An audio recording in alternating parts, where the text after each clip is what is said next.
सबसे पहले ये देखिए जरा।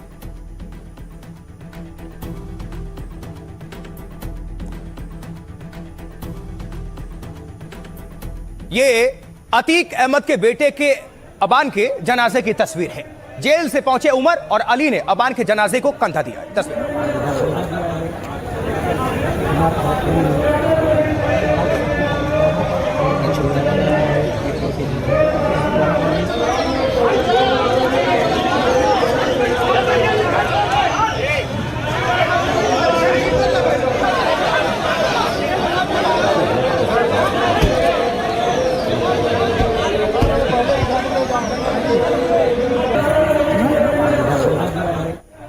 तो भाई की मिट्टी में शामिल होने के लिए दोनों भाई सीधे जेल से प्रयागराज पहुंचे। दोनों भाई जब पहली बार मिले तो भावुक होकर गले लग गए। पहले तस्वीर।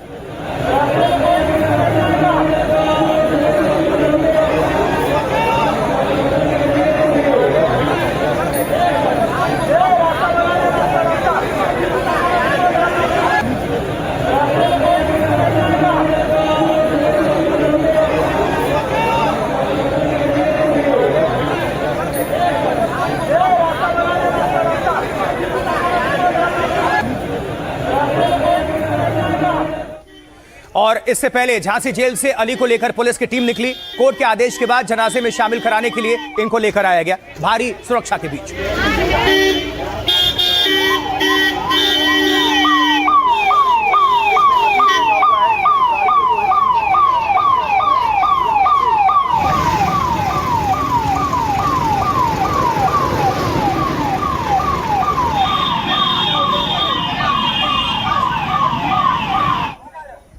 उधर लखनऊ जेल से अतीक का बड़ा बेटा उमर भी जनाजे में शामिल होने के लिए पहुंचा। लखनऊ पुलिस उमर को लेकर वहां से निकली।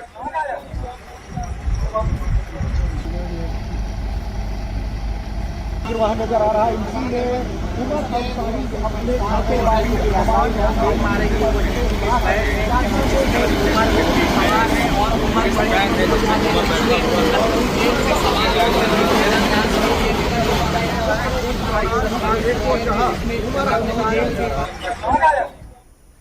तो कसारी मसारी कब्रिस्तान में अबान को दफन किया जाना था, लेकिन इसको लेकर सुरक्षा के कड़े वहां पर इंतजाम किए गए थे। 1000 से ज्यादा पुलिस जवान चप्पे चप्पे पर तैनात थे। तस्वीर आगे निकलने दो।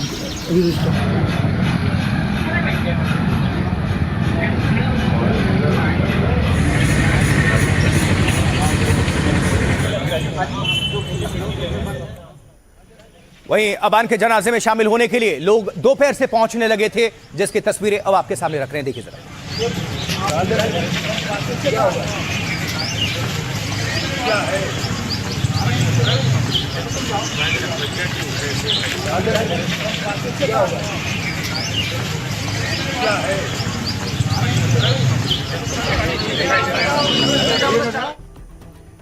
चलिए, जो जानकारी और तस्वीरें सभी तक पहुंची वो आप सभी दर्शकों तक हम रखने जा रहे हैं, क्योंकि ये देख लेते हैं कि अबान को कसारी मसारी के कब्रिस्तान तक कैसे लेकर आया गया।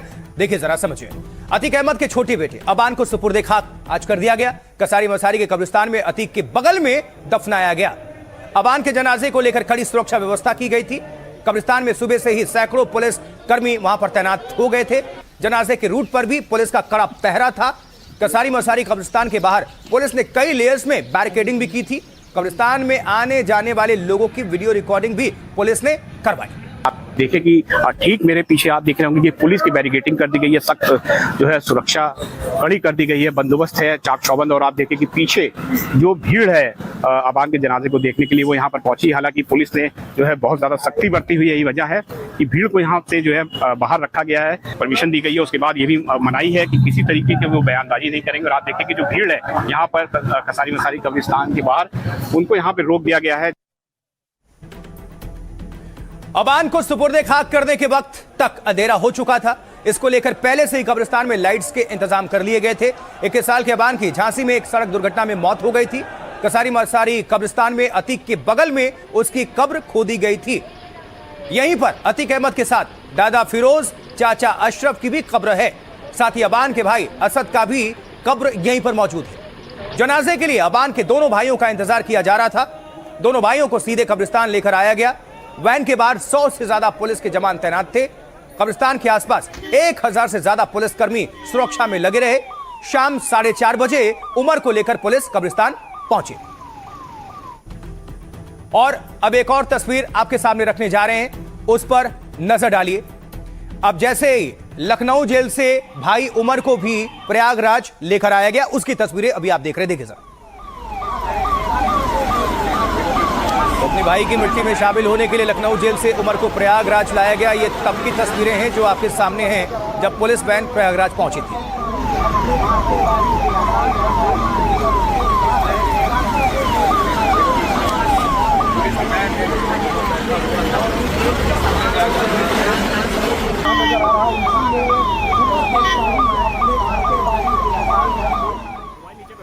वहीं अतीक अहमद का दूसरा बेटा अली भी जेल से सीधे कब्रिस्तान लाया गया। मोबाइल नीचे करो यार।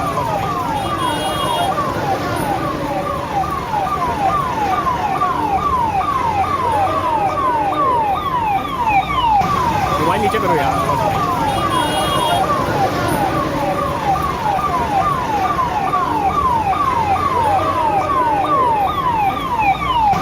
मोबाइल नीचे करो यार। लेकिन भाई तो पहुंच गए, मां नहीं पहुंची। अतीक की पत्नी शाइस्ता परवीन छोटे बेटे के जनाजे में नहीं पहुंची। अतीक और असद के बाद अबान के भी जनाजे से उसने दूरी बनाई।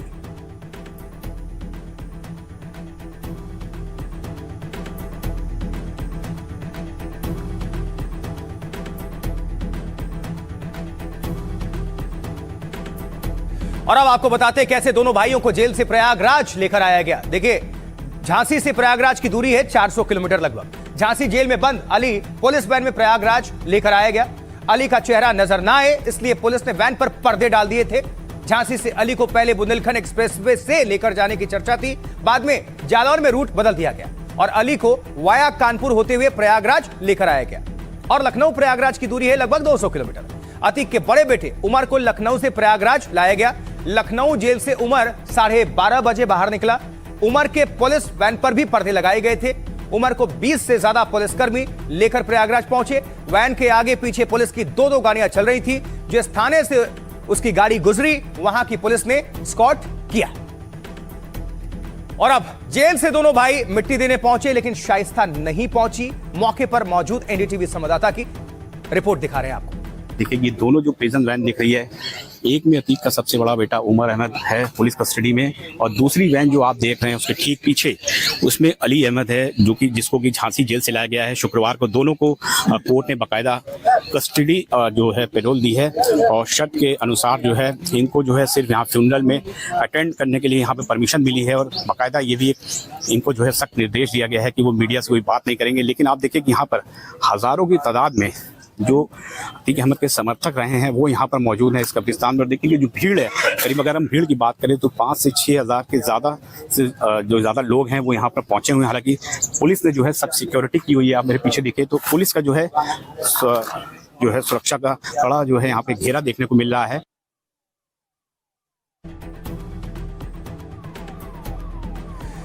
तो सुना आपने, देखिए आपने ग्राउंड रिपोर्ट, लेकिन सबको इंतजार था कि शायद इस बार शाइस्ता परवीन पहुंचे, अतीक अहमद की बीवी और मां, लेकिन नहीं पहुंचे। अब देखिए, अतीक का बेटा अली अबान की मौत से बेहद सदमे में। अपने छोटे भाई की मौत से टूट गया अतीक का बेटा अली। जेल सूत्रों के मुताबिक शुक्रवार को उसने खाना नहीं खाया। रात में भी अली ठीक से नहीं सो पाया। अबान की मौत की खबर के बाद से वो कोठरी के बाहर ही नहीं निकला। अबान हर हफ्ते 2 बार अली से मिलने जेल जाता था। उसने दोपहर में कुछ नहीं खाया था, शाम को भी खाने से इनकार कर दिया। अली अहमद को अक्टूबर 25 में नैनी से झांसी शिफ्ट किया गया था। हादसे वाले दिन भी अबान ने जेल के एक पुलिस को कॉल किया था। तब उसने कहा था, थोड़ा लेट हो गया हूं, मुलाकात करने आ रहा हूं। हाईकोर्ट के आदेश पर दोनों भाइयों को पैरोल मिली है। भाई के जनाजे में शामिल होने के साथ ही दोनों को 1-1 घंटे का वक्त मिला। इस दौरान दोनों बुआ परवीन कुरैशी और भाई से मिले। पुलिस ने कसारी मसारी कब्रिस्तान की एक मस्जिद में इसका इंतजाम किया। वकीलों ने भी अली और उमर से मिलने की अनुमति मांगी थी। पुलिस ने दोनों के वकीलों को मिलने की अनुमति भी दी। इसके बाद दोनों भाइयों को वापस पुलिस वैन में बिठा दिया गया। इसके बाद अली और उमर को वापस जेल लेकर जाया जा रहा है। तो दोनों भाई को मिले पैरोल पर वकील ने क्या कुछ कहा, सुनते हैं। कस्टोडियल पैरोल मिले यानी कि ये पुलिस कस्टडी में और पुलिस एस्कॉर्ट के साथ पुलिस सिक्योरिटी में इलाहाबाद आए, तदफीन में शामिल हो अपने छोटे भाई की तदफीन में, और उसके तुरंत बाद वापस जाए। इसके अलावा ये किसी अन्य कार्य में इन्वॉल्व नहीं होंगे, प्रेस कॉन्फ्रेंस नहीं कर सकते हैं, कोई मीटिंग नहीं कर सकते हैं, और जो इमीडिएट फैमिली मेंबर्स हैं उनके अलावा ये किसी से कम्युनिकेट भी नहीं करेंगे, उनसे मिलेंगे भी नहीं। और अब आगे बढ़ते हुए बात करते हैं जेन जी की। तो जमाना जेन जी का है और इसलिए हर तरफ इसी जनरेशन की अभी बातें और चर्चाएं हो रही हैं। इसी जनरेशन से समाज की कोशिश भी हो रही है हर तरफ से। देखिए, जंतर मंतर पर आंदोलन के बाद जेन जी ने अपनी ताकत साबित की। अब कोई भी समाज या सियासत किसी भी हाल में जेन जी को नजरअंदाज नहीं कर सकता।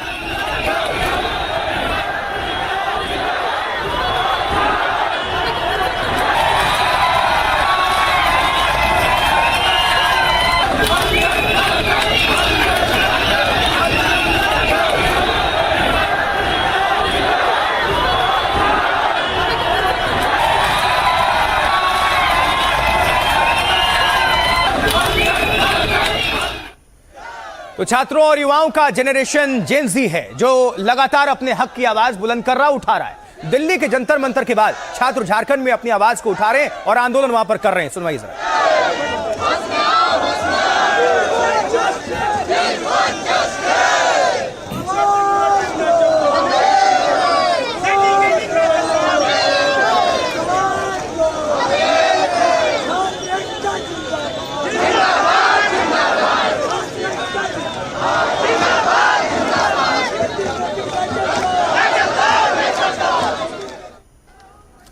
इस वक्त पूरे देश की निगाहें जेन जी पर हैं। हर कोई जेन जी के भविष्य में अपना भविष्य तलाशने की कोशिश कर रहा है। पीएम मोदी ने आईआईटी दिल्ली में युवाओं को मंत्र दिया तो प्रयागराज में राहुल गांधी ने छात्रों के साथ संवाद किया।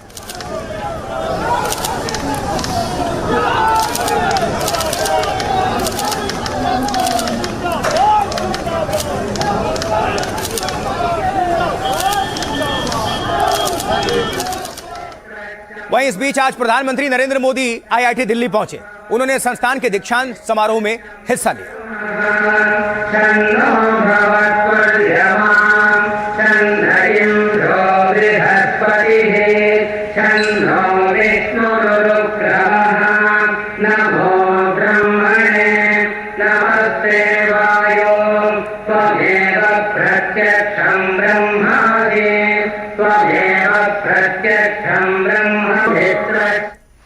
तो आईआईटी दिल्ली में पीएम मोदी का जोरदार स्वागत हुआ। उन्हें पेंटिंग भी इस दौरान भेंट की गई। shows our beloved and visionary Prime Minister in front of iconic Dogra Hall and is presented as a token of our gratitude and respect. Shows our beloved and visionary Prime Minister in front of iconic Dogra Hall and is presented as a token of our gratitude and respect. तो IIT Delhi में प्रधानमंत्री नरेंद्र मोदी ने छात्रों को degree दी और medals भी पहनाए। साथ ही मेधावी छात्रों को सम्मानित भी किया पीएम मोदी ने।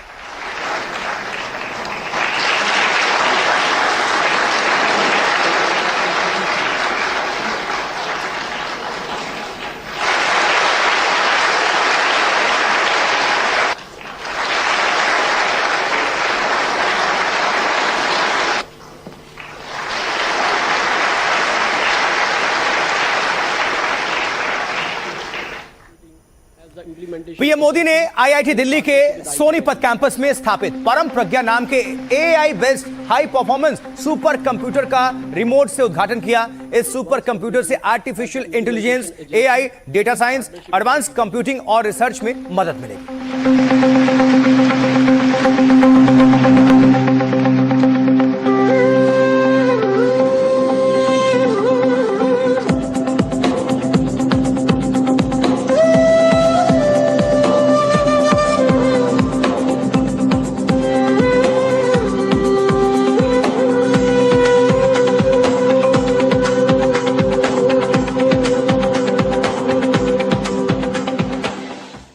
This landmark collaboration reflects the Government of India's commitment to building world-class AI and high-performance computing infrastructure for academia, research.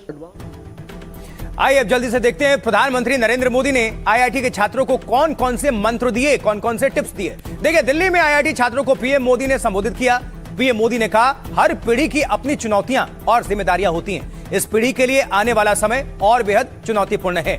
अगले 35 साल में आपका काम विकसित भारत का आधार होगा। आईआईटी दिल्ली के 97वें दीक्षांत समारोह में पीएम मोदी ने छात्रों को कई सीख दी। मोदी ने कहा, सिर्फ सवाल मत पूछिए, समाधान भी खोजिए। मोदी ने मजाकिया लहजे में कहा, वो बाबा बागेश्वर नहीं है, लेकिन कुछ तो आपके मन में चलता होगा।